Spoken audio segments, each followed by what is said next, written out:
My name is Riley Unzelman and my in-game name is Incon.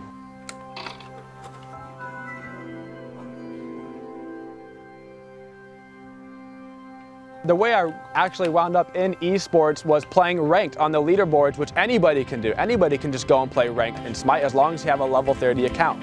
I played out a long time, probably more than I should have, honestly, at that point in my life, but I got to #1 on the ranked leaderboard, which got me a trial with Denial Esports, which was at the time the 4th place team in North America.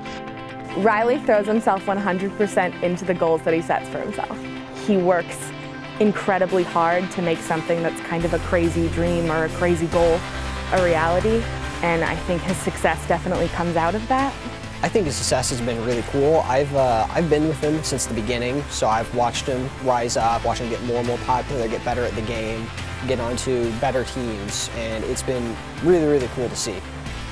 Tourette's has presented me with an interesting opportunity in the world of professional gaming. A lot of people growing up, whenever you have any sort of disability, they tell you, oh, well, this will be harder, or you won't be able to do this. And I think that gives a lot of people drive to just go and do it to spite people. And and that's not a bad thing. It's the drive in the inside that tells you, I can do whatever I'm going to do. I may have to work harder, and I may have to work longer, but I'm going to work for it, and I'm going to achieve that. And that was for me in professional gaming. I think he deals with Tourette's with humor.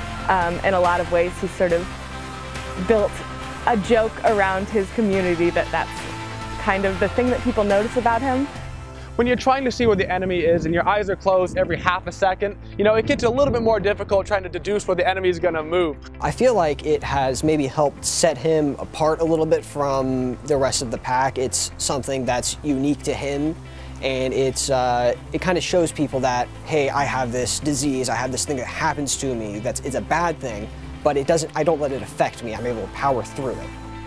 The community in SMITE has been so supportive of me from day one, telling me that you can do this, coming out to my streams, watching YouTube videos, hanging out with me at LANs, all these super exciting things, and getting to meet those kind of people has brought me so much closer to SMITE, and knowing that professional gaming is more about just the game itself. It's about meeting people, it's about making lifelong friends. Sometimes you have to take time for yourself because working 15 hours a day, 7 days a week isn't sustainable. So he generally picks about one day, and that's the day that he spends with his family, and he spends with his friends, and he spends taking care of himself.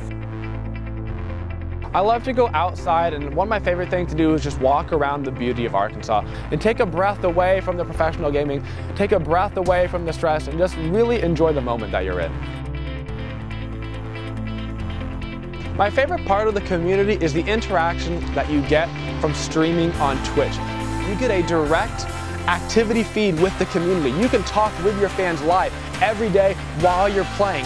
If I had a message for the other teams, it would be everybody to keep your chins up. Not everybody can make Worlds. We didn't make Worlds this time. We're sticking together. You got to keep it going through. You got to stay strong, keep the practice up, keep your scrims up, stay positive, stay together, and more importantly, just be friends with each other. When you're friends with your teammates, you will always play better. That's why some of the best people in sports have close bonds that last for life.